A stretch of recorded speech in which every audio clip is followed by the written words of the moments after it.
हमारे साथ पेट्रोलियम मंत्री श्री हरदीप सिंह पुरी जी हैं। हम उनका यहाँ स्वागत करते हैं। Sir, you are most welcome in Bharat conclave.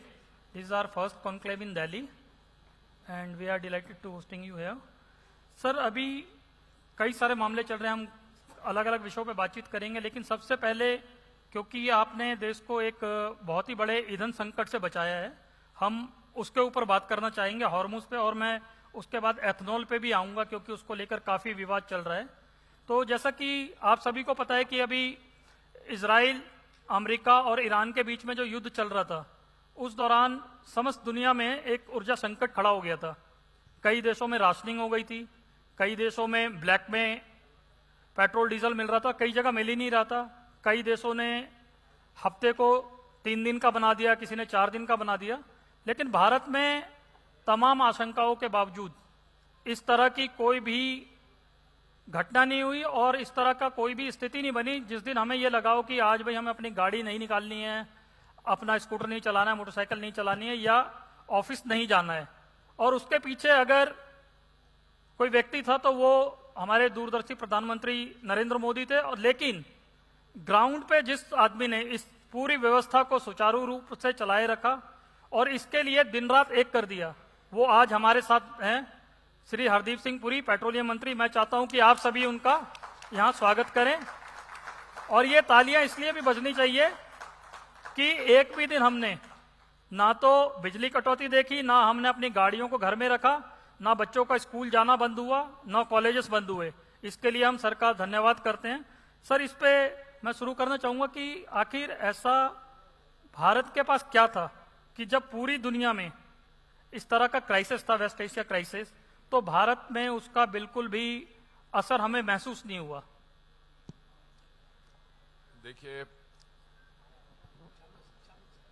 देखिए, सबसे पहले तो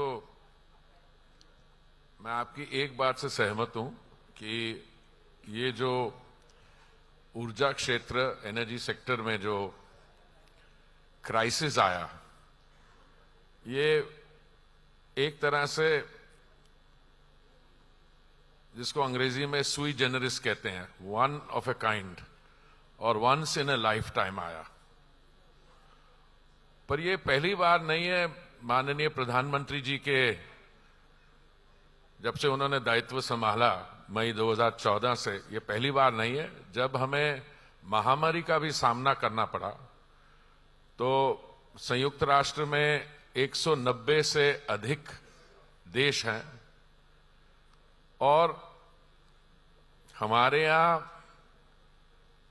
जो महामारी की क्राइसिस को जो सामना करना पड़ा, वो देखिए कई बार हेल्थ इमरजेंसीज आती हैं। आपके यहां स्वाइन फ्लू आया, वो क्या कोरोना है सर, कई कई किस्म की हेल्थ पैंडेमिक्स आती हैं। पर ये जो था वो 1918 में जो आया था जिसमें मिलियंस डाइड, वैसे किस्म का था।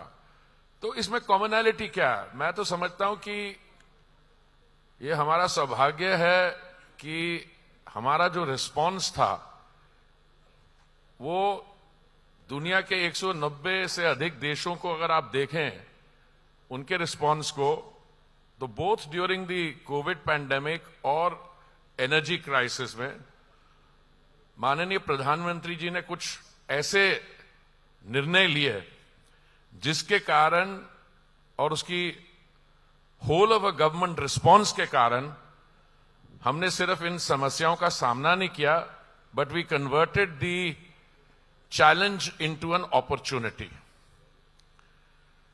अब मैं महामारी से उसको पीछे छोड़ के coming to the Hormuz crisis, देखिए मैं हिस्ट्री का स्टूडेंट हूं और इंटरनेशनल रिलेशंस में मैंने 40 साल के करीब मैंने विदेश मंत्रालय, विदेश सेवा में काम किया। हम लोग हमेशा अक्सर ये सुना करते थे कि स्ट्रेट ऑफ हॉर्मुज बंद हो सकती है, पर आज तक पूरी चोक पॉइंट नहीं हुआ था। इसका महत्व क्या है क्योंकि अगर आप ग्लोबल सिचुएशन को देखें तो 20 से 30% जो दुनिया की ऊर्जा की सप्लाई है वो स्ट्रेट ऑफ हॉर्मुज से आती है। हमारे लिए कच्चा तेल या क्रूड को छोड़ दें या प्राकृतिक गैस, नेचुरल गैस को छोड़ दें, हमारे यहां एक एडिशनल चैलेंज ये था कि जो सिलेंडर की गैस होती है एलपीजी, वो प्राकृतिक गैस से अलग होती है, ये रिफाइनरीज में बनती है और बहुत कम देश हैं विश्व भर में जो रिफाइनरीज में एलपीजी बनाते हैं। ज्यादातर देश वैसे हैं, एक तो अमेरिका है, दूसरा ये गल्फ में कुछ देश हैं जो एलपीजी बनाते हैं, और जो गल्फ के प्रोड्यूसर्स हैं LPG, they were all affected by the closure of the strait of Hormuz. तो सर मैं इसी पे आना चाह रहा था कि how we manage this LPG like appear to be country's biggest vulnerable consumer तो आइटम। मैं वही मैं आ रहा हूं आपके पास। देखिए, पहली बात तो क्योंकि हमारे सब नागरिकों को यह पता है कि 2014 में एलपीजी सारे देश में नहीं मिलती थी, 14 करोड़ कनेक्शन थे। वो 2014 से लेके आज तक वो 14 करोड़ बन गए हैं, 33 करोड़ 40 लाख कनेक्शन। अगर एक कनेक्शन एक परिवार को मिले और एक परिवार में से 4 से फैमिली मेंबर्स हों तो हमारी सारी 140 करोड़ जो जनसंख्या है वो कवर हो जाती है। तो एलपीजी अगर शॉर्टेज होगी तो हर एक हाउस होल्ड, हर एक परिवार तक पहुंचेगी। तो एलपीजी के बारे चर्चा ज्यादा हुई और उस समय चिंता किस बात की थी? एक तो उस समय जब स्ट्रेट ऑफ हॉर्मुज बंद हुई उसमें 2 ब्लॉकेड थे, एक तो ईरान ने ब्लॉकेड लगाया था और एक यूनाइटेड अमेरिका ने ब्लॉकेड लगाया था। इन दोनों ब्लॉकेड के बीच में हमारे कोई 30-34 जहाज जो हैं कैरियर्स, वो स्ट्रेट ऑफ हॉर्मुज में फंसे हुए थे। इसमें से कई एलपीजी कैरियर्स थे, कई क्रूड कैरियर्स थे और कुछ natural gas carriers. So how did we manage, sir? हाँ, that is where full marks to India's response as of a government as a whole. इन्होंने क्या किया? हमने ईरान के जो यहाँ पे राजदूत हैं उनसे बात की, हमारे राजदूत जो तेहरान में उनसे बात की, ईरानियन नेवी से बात की, कतार में मेरे जो काउंटर पार्ट है उनसे मैं रोज बात करता था, यूएई के जो एडनॉक के चेयरमैन हैं सुल्तान जाबर, उनसे मैं I was in touch with. सब ने यही कहा कि हम आपकी पूरी कोशिश करेंगे। एक तो पहले 6 हफ्ते में हमने 10, 12, 14 जहाज निकलवा लिए कोऑपरेशन से, उन स्टेट्स की कोऑपरेशन से, ओमान के से कोऑपरेशन, ईरान से कोऑपरेशन। पर हमने उसके अलावा एक और बहुत बड़ा कदम उठाया। हमारी जो डोमेस्टिक प्रोडक्शन है एलपीजी की, वो इस क्राइसिस के पहले करीब 35,000 मेट्रिक टन प्रतिदिन पर डे थी। हमने अपनी रिफाइनरी से बात करके ये प्रोडक्शन को 35,000 मेट्रिक टन पर डे से बढ़ा के इसको 54,000 मेट्रिक टन पर डे ले गए। तो सर हमने ये भी देखा कि कई रिफाइनरीज ऐसी थी जो एलपीजी बनाती भी नहीं थी, उन्होंने भी बनाने वहां पे शुरू भी। किए। तो वो जादू कैसे किया सर आपने? नहीं, जादू नहीं किया। देखिए, ऐसा है, जैसा ऐसा है, अब ये जादू कुछ नहीं होता। या तो आपके पास कैपेसिटी होती है, उस कैपेसिटी को आप नॉर्मल टाइम में यूटिलाइज ना करना चाहे, और मैं आपको उसका कारण बताता हूं। अगर आप एक रिफाइनरी के मालिक हैं और आपके पास कैपेसिटी है, पर उस कैपेसिटी से आप पेट्रोकेमिकल्स भी बना सकते हैं, उससे आप एलपीजी भी बना सकते हैं, तो मैं समझता हूं इसमें कोई ज्यादा सोचने की जरूरत नहीं है। आपकी फर्स्ट चॉइस होगी कि हम पेट्रोकेमिकल्स बनाएं, क्योंकि उससे आपको रिटर्न ज्यादा मिलेगा। पर देखिए, हर एक हमारी ओएमसीज ने झेला। एक साल हमारा एलपीजी पे अंडर रिकवरी कितना 30,000 करोड़ थी। तो अक्सर मैं ये कहता था, मैंने कहा ये they are good corporate citizens, इन्होंने देश का साथ दिया, हम भी अपनी तरफ जब हमें मौका मिलेगा हम इनको कॉम्पनसेट करेंगे। हम 30,000 करोड़ इन्होंने इनकी अंडर रिकवरी, हमने 22,000 करोड़ शायद इनको दिया उस साल। तो प्राइवेट सेक्टर वालों को भी मैं धन्यवाद करना चाहता हूं, हमारी अपनी रिफाइनरीज को। उससे फायदा यह हुआ अगर आपकी डोमेस्टिक प्रोडक्शन 35,000 से 54,000 मेट्रिक टन बढ़ गई, आपकी टोटल रिक्वायरमेंट 70-75,000 मेट्रिक टन रह गई, तो जो डिफरेंस है 54 और 75 में वो बहुत कम रह गया। वो हमने डाइवर्सिफाई कर चुके थे। इस वर्ष की जनवरी के महीने में हमने ऑलरेडी ये फैसला निर्णय ले लिया था, हम 10% अपनी एलपीजी के रिक्वायरमेंट यूनाइटेड स्टेट्स से इंपोर्ट करेंगे। तो वो आनी शुरू हो गई थी थोड़ी सी। दूसरा, देखिए हमारे सोर्सेज ऑफ सप्लाई, मैं हमेशा कहता हूं, माननीय प्रधानमंत्री जी ने भी जब रिफाइनरी की का वो देश को डेडिकेट कर रहे थे, उन्होंने कहा कि हमने अपने सोर्सेज ऑफ सप्लाई जो हैं 21 से 40 देश को कर दिया था। अब मैं आपको एक दो उदाहरण देता हूं। कुछ ऐसे देश हैं जहां से कभी हमने एलपीजी खरीदी नहीं थी, पर हमें जानकारी मिली कि अल्जीरिया के पास एलपीजी है। तो मैंने अपने काउंटर पार्ट से बात की, उन्होंने भी हमें दे दी एक कार्गो। अर्जेंटीना से हमने लिया, बाकी देशों से लिया। कुछ ऐसे देश हैं जिन्होंने कहा कि हम कोशिश करेंगे। फिर जो गल्फ के देश है उन्होंने कहा देखिए हमारे यहां से तो नहीं दे सकते क्योंकि ब्लॉकेड है, पर हम पाइपलाइन से इसको फुजेरा ले आएंगे और फुजेरा में आप जहाज भेज दीजिए। तो एक तरफ से उन्होंने तैयारी की, पर हमारे जो इंपोर्टर थे वो भी थोड़े चिंता में थे, घबराए हुए थे। उन्होंने इतनी देर में सोचा कि कहीं यार यहां से नहीं मिले तो अपने जो शिप्स है, जहाज है, उनको हम दूर भेज देते हैं। तो एक समय यह भी आ गया कि सप्लाईज तैयार थी, फिर हमने जहाजों को डाइवर्ट किया, मिड सी उन पे ट्रांसफर करवाया। तो सारा जो रिस्पॉन्स है, देखिए 28 फरवरी 2026 को ये क्राइसिस शुरू हुआ और मुझे लगता है 110 दिन सही माने में चला, 4 महीने के करीब, 4 महीने से थोड़ा कम। कच्चे तेल की और प्राकृतिक गैस की कमी हमारे पास कभी नहीं आई। हमारे पास 60 दिन का स्टॉक था। सर मैं आपको एलपीजी एक समय ऐसे लगता था हमारे 40-45 दिन का, but by the time we handled the crisis, we were able to respond, हमारे पास एलपीजी भी काफी सरप्लस हो गया। सर मैं एक सवाल यहाँ करना चाह रहा था कि जैसे एलपीजी का हमने उत्पादन बढ़ा दिया और पेट्रोल डीजल के दाम भी हमने मतलब ये कॉम्पिटिटिव टू द वर्ल्ड हमारे यहाँ बिल्कुल नॉर्मल तरीके से बढ़े, मतलब कई दिन तो बढ़े ही नहीं, बिल्कुल at the last of the war it increases in India. तो हमने कैसे मैनेज किया सर? फ्यूल प्राइस भी नहीं बढ़ा, एलपीजी की हमारी जो प्रोडक्शन थी वो भी हमने बढ़ा ली, इसको हमने कैसे मैनेज और रेगुलेट किया सर? मैंने देखिए पहले तो प्राइसेस पे आ जाए आप सर।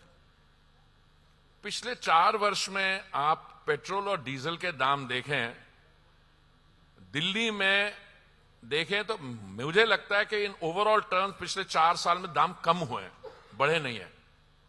उसका कारण यह है कि माननीय प्रधानमंत्री जी ने जो केंद्रीय सरकार एक्साइज ड्यूटी चार्ज करती है वो 3 बार, नवंबर 2021 में, मई 2022 में और अभी आखिर में 10 मार्च 2026 को 10 रुपए पर लीटर पेट्रोल पे और 10 रुपए पर लीटर डीजल पे एक्साइज ड्यूटी कम कर दी। सो एक्साइज ड्यूटी कम होने के बाद इसका मतलब यह हुआ जो उसका बोझ है वो 1 लाख करोड़ वित्त मंत्रालय ने जो हमारी बजटिंग है उस पे पड़ा, आम नागरिक पे, हमारे भाइयों और बहनों पर नहीं पहुंचने दिया। टोटल 4 साल में एक बार दाम बढ़ा है, वो कोई 7 रुपए 60 पैसे पर। देखिए अगर 4 वर्ष में 7 रुपए 60 पैसे बढ़ता है दाम, तो हमने एक कंपैरेटिव एनालिसिस किया। 193 देश जो हैं संयुक्त राष्ट्र में मेंबर्स, तो हमारा सेकंड लोएस्ट था, जापान सबसे लोएस्ट था, दूसरे नंबर पे हमारा है, दाम नहीं बढ़े।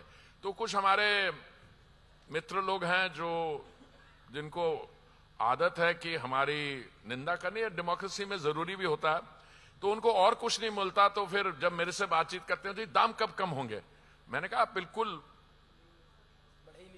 नहीं, मैंने ये नहीं कहता, मैंने बढ़े मतलब कि अगर 4 साल में 7 रुपए बढ़े और आप उस 4 साल में हमारी कितनी जनसंख्या है 140 करोड़, 80 करोड़ लोगों को दिन का 3 समय का फ्री ड्राई राशन भी आप देते हैं, जो महामारी के दौरान शुरू हुआ वो भी चल रहा है।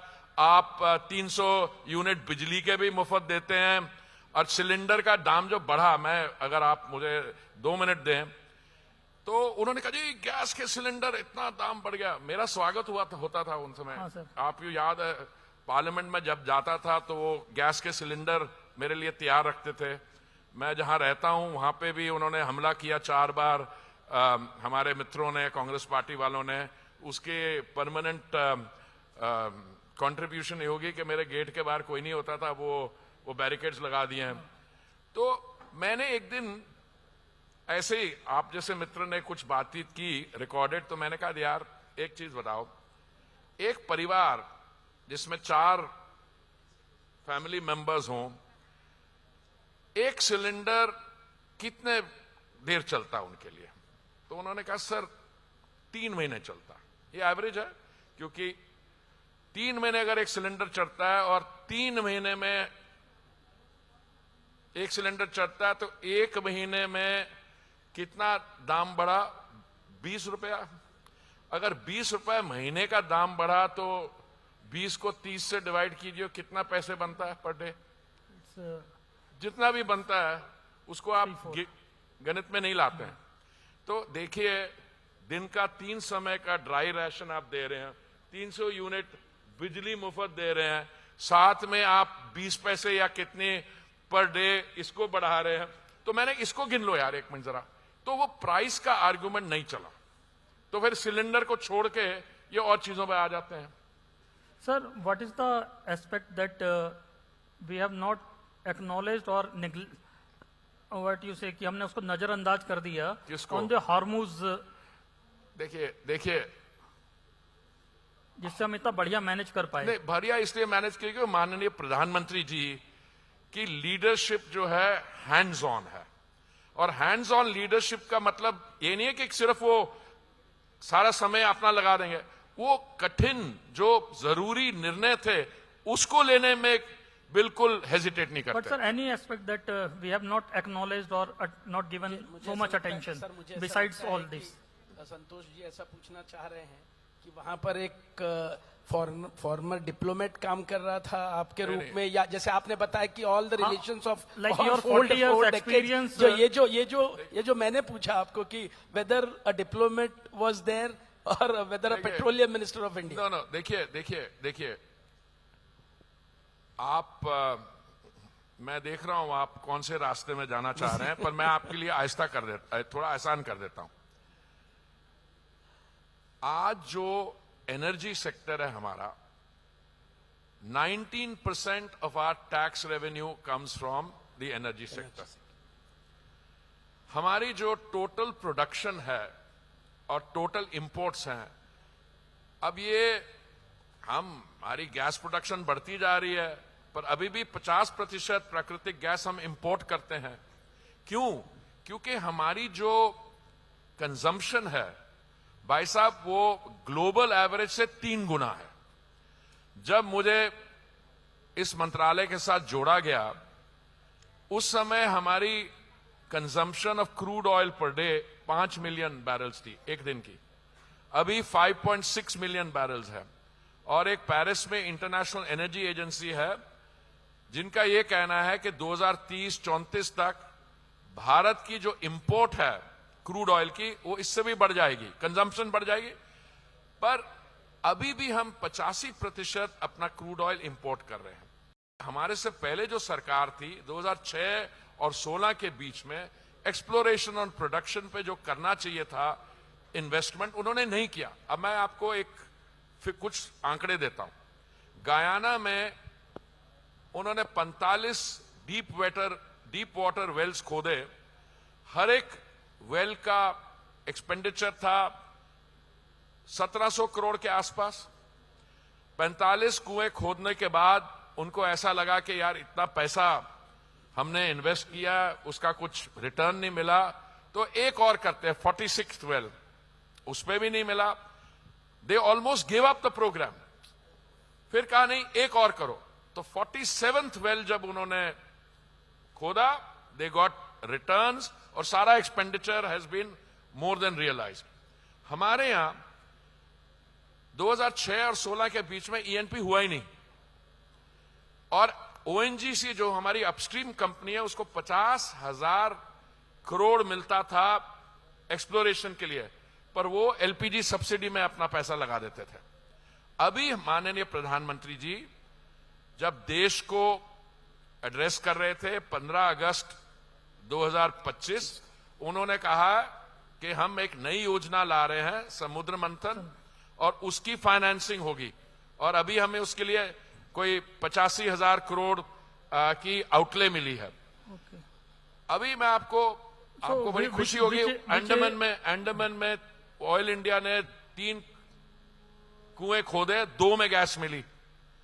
हमारी स्थिति ऐसी कि जहां हम डिग करते हैं हमें मिलती है, पर अब यह देखना है कि जहां पे वायबिलिटी स्केल हो, वायबिलिटी हो, कहां पे नेचुरल लिंक है। देखिए वो जो एरिया है वो इंडोनेशिया से लेके म्यांमार से लेके सी बेड तो वही है, और कई सरकार ने निर्णय लिया।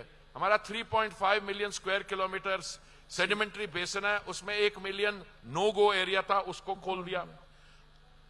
मुझे 100% विश्वास है कि आने वाले समय में, अभी हमारी ये है कि हमें 150 कुएं खोदने हैं, 150 तक तो पहुंचना नहीं पड़ेगा। तो next round of the NLP कब तक आएगा? अभी बहुत जल्द उसके अभी काम चल रहा है। And how much wells we are going to give in that? देखिए OLP round most of the thing 10th में 11th में, ये जो 1 लाख स्क्वायर किलोमीटर हमने 1 मिलियन स्क्वायर किलोमीटर जो हमने खोला, उसी में बिड्स आ रहे हैं। ओके, बट देखिए ये तो क्योंकि आपको सफलता मिलती है, कुआं खोदते हैं और आपको गैस, प्राकृतिक गैस और तेल मिलता है। अभी जो ऑयल इंडिया का 2nd वेल था, उसका तो आपने फ्लेयर देखा था, उसको हमने कैप करना पड़ा। उसका प्रोसीजर होता है, आप पहले फाइंड होगी, उसको आप रिपोर्ट करेंगे, उसकी टेस्टिंग होगी, फिर वो सेस्मिक डेटा जो है। तो अभी ये जो बड़ी कंपनीज हैं, ब्रिटिश पेट्रोलियम, पेट्रोब्रास, वो हमारे यहाँ आने को तैयार हैं, क्योंकि हमने उनको आने को इंसेंटिवाइज किया। देखो कोई अपना पैसा इन्वेस्ट जल्दी से नहीं करेगा, पर उनको फर्स्ट राइट ऑफ रिफ्यूजल देते हैं हम, कि अगर मिल गया तो आपको पहला राइट ऑफ रिफ्यूजल होगा। जी, एक्चुअल हम ये जानना चाह रहे थे कि जब हॉर्मूज आया तब हमने उस आपदा को अवसर के रूप में बदलना चाहा। 12 साल से आपकी सरकार है, उसके पहले 2006 से 16, हम 6 से 14 तक की बात करें, हम क्यों इतना हर बार हॉर्मूज के लिए वेट करते हैं या ईरान संकट के लिए वेट करते हैं? और आप जैसा व्यक्ति इतना बैक स्क्रीन रह के काम करता है, क्या वेट करने का क्या मतलब है? नहीं, मेरा कहना है कि जब हमें पता है कि हमारा इतना कंजम्पशन बढ़ने वाला है, हमें इतना पेट्रोलियम लगने वाला है, तो हम हमने तो वेट नहीं किया ना। देखिए ऐसा है कि 2006 और 16 में ये प्रश्न, अगर आप उस समय जो मंत्री रहे हैं उनको आप बुलाइए, उनसे पूछिए क्यों आपने वेट किया। जब 2016 में हमारी सरकार आई, माननीय 2014 के बाद हमारी सरकार आई, तो माननीय प्रधानमंत्री जी ने कई निर्णय लिए, जिसका मैंने बोला तगड़े निर्णय लिए। एक कि वो जो पुरानी लॉ थी, देखिए पहले माइनिंग और पेट्रोलियम माइनिंग लीजेस की एक ही लॉ थी, उसको बदला, अभी हम बदला, number 1। Number 2, 3.5 million square kilometres के बीच में 1 मिलियन स्क्वायर किलोमीटर्स एक ऐसा था जहां यहां हमारी नेवी कहती थी या कोस्ट गार्ड कहती थी या डीआरडीओ के भाई ये डिफेंस एरिया, इसमें मत जाइए। और कई पहले प्रोडक्शन शेयरिंग अरेंजमेंट होते थे, उसको हमने कन्वर्ट किया रेवेन्यू शेयरिंग में। सो हमने 2014 के बाद वेट नहीं किया, बस 2014 मई में सरकार आई, जब तक ये पूरी प्रोसेस हुए, जून 2015 में सारी केंद्र की योजनाएं 2015 में आई। अच्छा, इस सेक्टर में एक खासियत, इसको बोलिए विशेषता है, वो ये है कि ये कैपिटल इंटेंसिव है और टाइम कंज्यूमिंग है। तो अगर आपने 2018 में कुछ इन्वेस्टमेंट की है, तो आप मान के चलिए 2026 और 28 में उनके नतीजे मिलेंगे आपको। तो अभी जो वेस्टर्न ऑफशोर का देखिए, 1974 की बॉम्बे हाई की वो है, उसको हम अब रिजुवनेट कर रहे हैं। क्योंकि अगर आप एक पूरी फ्लोइंग वेल है तो 1 साल के बाद 2 साल के बाद 2, 3, 5% वो गिरना शुरू हो जाता है। तो मैं समझता हूं कि प्रोडक्शन बढ़ाना, प्राकृतिक गैस में तो बढ़ती गई, जी एलपीजी को हमने कभी सीखा ही नहीं, पर हमारे खिलाफ क्रिटिसिज्म जो मैं समझता हूं सही माने में यह है कि आपको ये एंटिसिपेट करना चाहिए कि ऐसा होगा। मैं सही माने में बोलता हूं कि अभी कभी हुआ ही नहीं था, पर इसका टेस्ट क्रूड कंजम्पशन के फिगर्स तो आप दे रहे हैं ना नहीं, कुछ हम दे रहे। उसका अलावा एलपीजी, अब हमने एक बड़ा मेजर स्टेप माननीय प्रधानमंत्री जी ने लिया है कि एलपीजी से हम पाइप गैस में चले जाएं, पर आसान नहीं होगा। 33 करोड़ अगर आपके कनेक्शन है, अभी शायद 1 लाख हमने कनेक्ट उसको शिफ्ट भी किया है, पर उसके अलावा आप देखिए पाइप्ड गैस का तो बढ़ावा कर ही रहे हैं। एलपीजी के अलावा इंडक्शन कुकिंग स्टोव, बाकी भी आप फ्यूल्स के साथ एक्सपेरिमेंट कर रहे हैं। पर मुझे देखिए एक क्राइसिस ये तो को मैनेज कर दिया, वो क्राइसिस था, मैनेज बट हमें कुछ लॉन्ग टर्म लेसन भी लेने चाहिए। सर, मैं आपको इसलिए भी थोड़ा सा उस पर ले रहा हूं कि सुबह के सेशन में गडकरी जी थे, उन्होंने एक फ्यूचर फ्यूल्स के बारे में एक बहुत, खैर उनका अपना थोड़ी दीवानगी भी है फ्यूचर फ्यूल्स के बारे में कि अल्टरनेट फ्यूल्स या फ्यूचर फ्यूल्स के बारे में। मिनिस्ट्री आपकी है, स्टडी उनका है। मेरी स्टडी नहीं, देखिए वो हाईवेज मिनिस्टर है, मेरे सीनियर कॉलीग्स हैं, मिनिस्ट्री मेरी, हम इकट्ठे काम करते हैं। और इसमें देखिए आप एथेनॉल पे आते हैं, फ्यूचर मैं सिर्फ इथेनॉल पे नहीं आ रहा हूं, मैं तो यानी as a government, as a diplomat, मैं तो आपको ना बहुत ज्यादा अच्छा डिप्लोमेट जैसा समझता हूं कि, और आप बहुत अच्छी वर्किंग करते हैं, बहुत इसको सर इसमें 2 चीजें मैं आपसे पूछना चाहूंगा। एक, जैसे गैस का हमने देखा कि क्राइसिस है, तो क्या जैसे हमने रिजर्व्स बना रखे हैं ऑयल के लिए, क्या गैस के रिजर्व्स को लेकर भी हम कुछ सोच रहे हैं? मैं आपको इसी पे आ रहा हूं। पहले जब हम रिजर्व्स की बात करते हैं तो हमें जो परिभाषा है वो स्ट्रेटेजिक पेट्रोलियम रिजर्व, बड़े बड़े जीवी बुद्धि व्यक्ति, इंटेलेक्चुअल्स आर्टिकल्स लिख देते हैं, हमारा एसपीआर सिर्फ 8 दिन है, हम इसको 30, 60, 90 दिन ले जाना। अरे भाई समझ तो लो, हमारी सिचुएशन अगेन सुई जेनरिस है, वन ऑफ ए काइंड है। हमारे यहाँ 24 रिफाइनरीज हैं, हमारे यहाँ 22 पोर्ट्स हैं, हमारे यहाँ 25,000 किलोमीटर की पाइपलाइन है। तो अगर हमारे यहाँ स्टोरेज कैलकुलेट करोगे, जो कैवन के नीचे है वो सिर्फ स्टोरेज नहीं है, जो रिफाइनरीज में है, पाइपलाइन में है, वो है। हमारे पास सब मिला मिलू के 75 से 80 दिन का स्टोरेज है। अगर आप मेरे को ये कहें कि अभी इसको बढ़ा के हमें 90 से 150 दिन, देखिए ये कोई एकेडमिक एक्सरसाइज नहीं है। अगर आप फिगर में रखते हो, बाकी देशों के पास वो, क्योंकि वो डेवलप्ड नेशंस हैं, अगर आप स्टोरेज में किसी चीज को रखते हैं उसका कॉस्ट होता है। हम उसमें भी जो स्टोरेज में रखते हैं उसमें 50% जो है उसको हमेशा रिसाइकल करते हैं। अगर हमने $72 पर बैरल पे फ्यूल खरीदा है, उसको हम यूज करेंगे और कल जब 68 आएगा तो हम फिर भर लेंगे। सो ये भी एक्सरसाइज चलती रहती है साथ साथ। सो मैं समझता हूं काफी हद तक जो क्रिटिसिज्म होता है वो ये नहीं कि लोग क्रिटिसाइज करना चाहते हैं, पूरी जानकारी होती नहीं है, फैक्ट्स होते नहीं है, इसलिए अरे इतना स्टोरेज, पहले इतना स्टोरेज था। अब ये कांग्रेस पार्टी के हमारे कुछ मित्र लोग हैं, इतना हमारे टाइम पे स्टोरेज, अबे आपके समय में तो स्टोरेज छोड़ो, कनेक्शन ही नहीं थे। जब मैं यूनिवर्सिटी में पढ़ता था, मेरे भाई साहब हंस रहे हैं, अगर गैस का सिलेंडर चाहिए हो तो किसी की सिफारिश करवानी पड़ती थी, चिट्ठी लिखानी पड़ती थी सर। हाँ, किसी से सिफारिश करवा के फिर गैस का सिलेंडर मिलता था।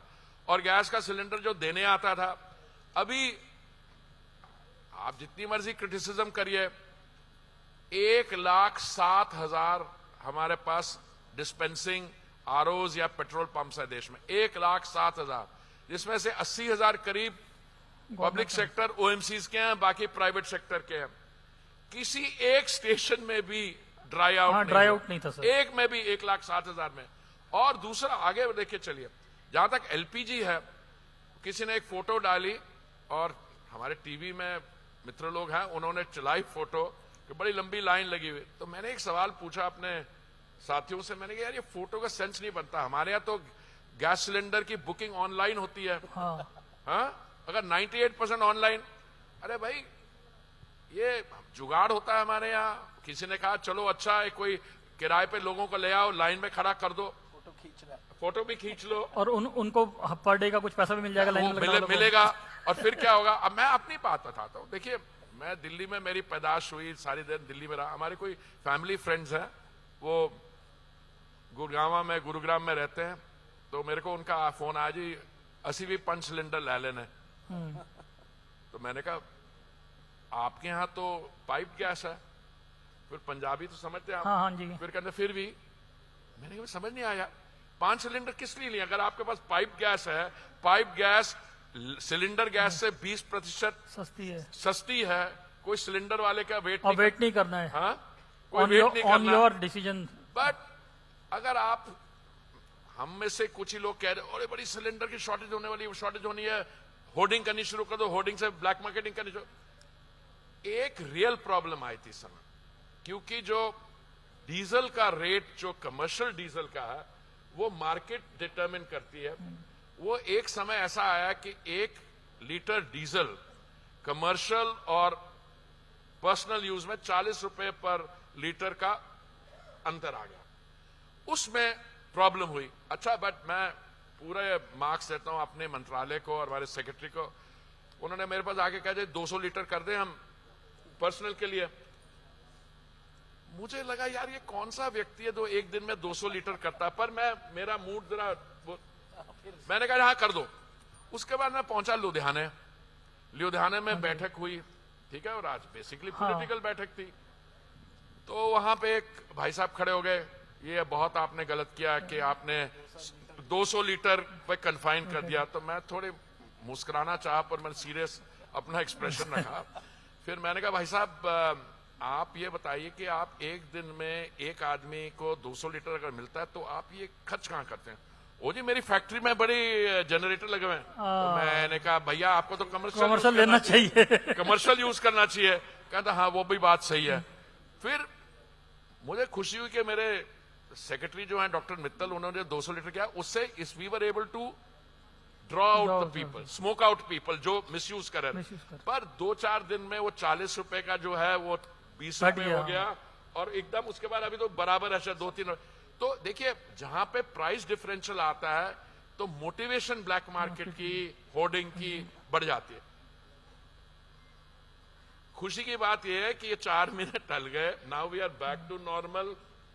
अगर अगले 8-10 दिन में हमारी जो ऑयल मार्केटिंग कंपनीज, अगर इंटरनेशनल क्रूड प्राइसेस इसी लेवल पे रहे, तो मुझे लगता है अगली बार आप मुझे आप ऐसे इनवाइट करोगे तो आप पूछोगे दाम क्यों कम कर रहे हो, कितनी बार कम करो, कितनी बार कम कर रहे हो, हम कर देते हैं। Sir, I'll now come on the second part of this interview on this misinformation of E20 ethanol. जरूर। सर, ये इतना मिस इन्फॉर्मेशन चल रहा है कि इसकी वजह से vehicles are not doing well.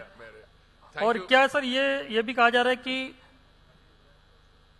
have we shown so much aggression or speed of our liking to the E20 कि हम जरूरत से ज्यादा जल्दबाजी कर दी हमने? देखिए ऐसा है, इस समय मुझे प्रिसाइज आंकड़े याद नहीं है, पर 20 करोड़, कम से कम 20 करोड़ 2 व्हीलर और कम से कम 20 लाख 4 व्हीलर E20 पे चल रहे हैं। ठीक है, कब से चल रहे हैं मैं आपको एक बता रहा हूं कि एक रिपोर्ट साइट होती है, उस रिपोर्ट को कहते हैं नीति आयोग की रिपोर्ट है। मैं आपके आने से पहले मैं रिपोर्ट को पढ़ा और साथ में भी ले आया हूं। जून 2021 की रिपोर्ट है। जून 2021 में हमारा E20 टारगेट बना ही नहीं था। हमारा टारगेट था 10% जो नवंबर का था, वो हमने उस समय पूरा किया। मैंने बातचीत की अपने ऑटोमोबाइल मैन्युफैक्चरर्स से। All of them without exception have said कि E20 से कोई इंजन पे नेगेटिव इंपैक्ट नहीं होता है। फिर मैंने बात की है कंज्यूमर से। कंज्यूमर ये कहते हैं कि थोड़ी सी माइलेज जो है ना, माइलेज एफिशिएंसी ड्रॉप करती है। मुझे पता नहीं कि आपको, यानी मुझे लगता है यही एक लाइन थी जिसके वजह से उस दिन एक पूरा 24 घंटे बवाल चला। नहीं, वो कि सर ने बोल दिया, सर ने बोल दिया। मैंने नहीं बोला। देखिए, मैं आपको समझाता हूं। अटॉर्नी जनरल ने भी कुछ कहा, उसका भी बवाल बना दिया। मैंने जो बोला, मुझे अभी तो मुझे इतना मौका नहीं मिलता। मुझे गाड़ियों का बहुत शौक, is a very mild word. I am a lover of cars. और मुझे ये लगता है कि जिसको सही मायने में गाड़ियों के साथ प्रेम हो और जिसको गाड़ी के बारे हो, वो 2-3 चीजें उनको पता होती है। जो माइलेज एफिशिएंसी है वो ड्राइविंग हैबिट्स पे डिपेंड करती है। अगर आप एक 4 व्हीलर को 40 किलोमीटर की स्पीड से स्टेडीली ड्राइव करें तो आपकी माइलेज जो किलोमीटरेज पर लीटर है थोड़ी सी हायर होगी। हाँ, will be तो better. एक्सपर्ट्स ने कहा कि हाँ, 2-3 किलोमीटर पर लीटर थोड़ा सा, देखिए ऐसा है, देखिए if you are getting 14 kilometre a litre as a result, 12-11, depending on what is the state of the car, आप उसको कितना मेंटेन कर रहे हो, उसमें कितनी स्पीड पे चला रहे हो। अब जैसे मैं अगर अपने दफ्तर से, कर्तव्य भवन से यहां आता हूं और जिस तरीके से मेरा ड्राइवर गाड़ी चलाता है, वो तो ऑटोमेटिकली वो एकदम एक्सेलरेट इधर एटसेट्रा। एक्सेलरेशन की जहां तक बात है, एथेनॉल से आपको एक्सेलरेशन ज्यादा अच्छी मिलती है, क्योंकि जहां तक मेरे को याद है एथेनॉल का ऑक्टेन काउंट 108 है, नॉर्मल पेट्रोल का ऑक्टेन काउंट कोई 84-85 है। 190 तो मैंने एक बार एक स्टेटमेंट की, मैंने कहा यार पावर ज्यादा मिलता है, माइलेज पावर ज्यादा नहीं, एक्सेलरेशन। एक्सेलरेशन एक्सेलरेशन का क्या मतलब हुआ? एक्सेलरेशन का मतलब आप एक्सेलरेटर पे दबाते हैं और गाड़ी एकदम गाड़ी। चलती है। हाँ, तो मैंने ये भी कहा, मैंने कहा racing cars use ethanol fuel. वो एक बड़े अगेन बुद्धिजीवी व्यक्ति है, उन्होंने कहा देखिए मिनिस्टर को कुछ पता ही नहीं है रेसिंग कार की बात कर। अरे भाई, F1 वो जो फॉर्मूला रेस है उसमें E10 स्टैंडर्ड है। मैंने ब्राजील में मेरी पोस्टिंग रही है, वहां पे they used to try racing tracks on pure ethanol. अच्छा, एथेनॉल की जो कहानी है 100 वर्ष पुरानी है। फोर्ड मोटर कंपनी जो पता नहीं 1911 में दे वर एक्सपेरिमेंटिंग विद एथेनॉल। हमारा जो एथेनॉल रोड मैप है ये आज का नहीं है। ये मैंने अभी देखी मणिशंकर अय्यर जी की एक स्पीच इन पार्लियामेंट, पता नहीं कब वो पेट्रोलियम मिनिस्टर थे, 2003 में या कभी। हाँ, यूपीए फर्स्ट में सर। हाँ, यूपीए फर्स्ट में। तो उन्होंने कहा हम एथेनॉल करके लाएंगे, ब्लेंडिंग करके रहेंगे। देखिए ये साइंस बेस्ड है एथेनॉल ब्लेंडिंग, ड्यू डिलिजेंस के बाद होती है, इसको कैलिब्रेशन करते हैं और 20% पहुंचने से पहले एक्सटेंसिव टेस्टिंग हुई है। एक्सटेंसिव टेस्टिंग के बाद हम इसको 20% पे लाए हैं। पर E15 पे तो हम पिछले 3.5 साल से हैं और E20 पे हम अप्रैल 2025 से हैं। तो मेरे को बताइए आज क्या विवाद हुआ है? तो सर ये अचानक से मैं बताता हूँ उसका क्या कारण है। इतने सारे सर वीडियो आप सोशल मीडिया पे अभी तो देखेंगे। अप्रैल के बाद भूल गए थे ना 2025 का, उनको लगा कि हम एकदम एक 2025 या 25% ब्लेंडिंग पे जा रहे हैं। क्यों, क्या हुआ कि गडकरी जी और मैंने एक रोल आउट किया था हाँ, E85 व्हीकल का। ये कुछ हफ्ते पहले हाँ, था, अभी सर 1 महीना भी नहीं हुआ है। पहले था। तो E85 एक अलग है। E85 उन व्हीकल्स में पड़ेगा जो E85 कंप्लायंट हो। 3 मॉडल जो मैंने सुने, एक तो वैगन आर जो है सुजुकी कंपनी का, वो 1 जुलाई से आया है। अभी थोड़ी सी वो गाड़ियां आई हैं क्योंकि E85 पेट्रोल जो है अभी 47 स्थान दिल्ली के आसपास मिल रहा है। दिसंबर तक वो 500 जगह मिलेगा, अगले साल के आखिर में वो 5000 मिलेगा। तो हाँ, अब ये क्या आपने है सर दिल्ली में एक पेट्रोल पंप पे हम लोग आए भी थे, वहाँ करोल बाग में, जहाँ आपने उसको इनॉग्रेट किया था। अभी ये बवाल क्यों मचा? अब ये तो आपको उनको पूछना चाहिए जो ये बवाल कर रहे हैं, बवाल मचा रहे हैं। लेकिन सर सोशल मीडिया पे इतने वीडियोस आ रहे हैं और वो बता रहे हैं कि इथेनॉल कोई इंजन जो खराब कोई कर रहा है। फूड अपने पास I&B मिनिस्ट्री है, तो सर क्या आपको नहीं लगता कि कुछ ऐसा चेक एंड बैलेंस भी होना चाहिए अगर कोई फर्जी वीडियो डाल रहा है? देखिए फर्जी वीडियो डालना तो सोशल मीडिया में राइट बनता है, ठीक है ना। अगर आप प्रिंट मीडिया में, आपका तो प्रिंट मीडिया है, वहां पे कुछ खबर छापते हैं तो उसमें तो कोई सब एडिटर चेक करता है भाई ये लिखने वाला कौन है, इस खबर को वेरीफाई किया जाता है, और उसके बाद डेफेमेशन लॉज भी है कंट्री में, लोग कुछ डेफेमेशन करते हैं। पर social media is free for all. अच्छा, but let before we come there, अगर हम अप्रैल 2025 से E20 पे हैं ऑलरेडी, और हमने ये कहा हम इससे आगे जाने के पहले टेस्टिंग करेंगे, so my question to you, what is the issue then? E25 की ब्लेंडिंग पे अभी टेस्टिंग होगी, और टेस्टिंग के क्या रिजल्ट्स आएंगे? अच्छा, कुछ बोला गया जो 23 के पहले बड़ी गाड़ी है उनमें क्या ऐसे होता है, हर एक गाड़ी में एक गैस्केट होता है, वो गैस्केट नॉर्मली 50,000 किलोमीटर पे रिप्लेस होता है। It's an inexpensive thing. किसी ने ये कहा कि जो बहुत पुरानी गाड़ियां जो 2018 की 2014 की वो बहुत पहले, उस पे 50 की जगह 30,000 BS4 वाली, एग्जैक्टली उस पे इंस्टेड ऑफ 50,000 30,000 पे करेगा। तो व्हाट इज द एक्सपेंस? एक मैंने पढ़ा, एक I have read a lot of very enlightened evidence, but one evidence was कि सुजुकी मोटर्स के शायद कहा कि हमने 2.5 करोड़ व्हीकल्स को हमने बेचा, सर्विस किया, और उसको सर्विस कर रहे हैं, जिसमें से 1.6 करोड़ और something up prior to 2023 also. We have not noticed any problem. Then I saw a post by somebody who calls himself Madras Mechanic.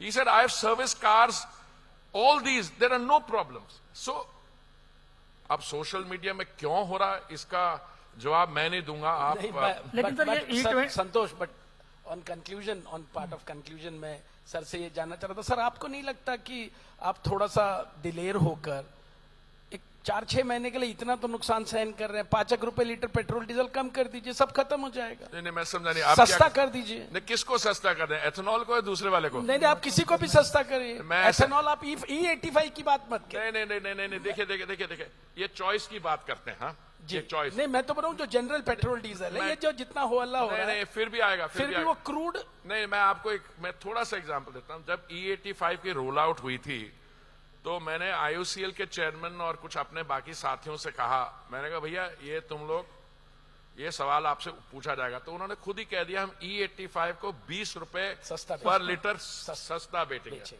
Okay, आपका कहना यह है कि अगर हम एथेनॉल को और कम कर दे सस्ता, ओके, मैं आपको थोड़ा, अगर मेरे को 2 मिनट दे तो मैं इसको डिबेट को एक दूसरी तरफ ले जा सकता हूं। अब ले जाइए। अभी नहीं, ये हमारी लार्जली एग्रेरियन इकोनॉमी है। आप देखिए आज एथेनॉल कहां से बनती है, 35-36% तो मक्के से, मेज से बनती है, ठीक है, कुछ बनती है C हेवी मोलासेस से, B हेवी मोलासेस से और शुगर केन जूस से, कुछ बनती है पराली से, कुछ बनती है ब्रोकन राइस से, और कुछ बनती है FCI के गोडाउन से जो राइस आता है। मैं एक्सट्रीम को छोड़ो, कितने लीटर बनती है पराली से? About 50 lakh litres. कहां एग्रीकल्चरल वेस्ट, पराली, उससे 50 लाख लीटर हम एथेनॉल बना रहे हैं, और इसके कारण आपका इंपोर्ट बिल 1,90,000 करोड़ कम हुआ है, और आपने अपने किसान भाइयों को 1,60,000 करोड़ दिया। आप बिहार में जाइए, जहां पे हम बड़ी बातें करते हैं कि हमने we have lifted 250 million people out of multi dimensional poverty. अब बिहार में हालत जाके देखिए, जहां पे मक्के का दाम बड़ा है, वहां मक्के के दाम पे पक्के गोडाउन बन गए हैं, लोगों की, दैट इज द पॉइंट। जो एग्रीकल्चरल इकोनॉमी एकदम लिफ्ट हुई है। तो एक, अगर आपको आत्मनिर्भरता की तरफ जाना है, तो आपका टोटल आत्मनिर्भर फ्यूल है, या कहीं से इंपोर्ट नहीं करना पड़ेगा, क्योंकि आपकी बायो मास, आपके पास एग्रीकल्चरल इकोनॉमी सब कर सकते हैं, बट आप जो 6 महीने जल्दबाजी, देखिए मैंने तो जल्दबाजी में बिलीव किया ही नहीं। आपने 20% का टारगेट सेट किया था, हमने सिर्फ ये दिखाया कि हम उसको इंप्लीमेंट जल्दी कर कर सकते हैं। सकते और अभी 25% का जो है, इसको पूरी टेस्टिंग करेंगे।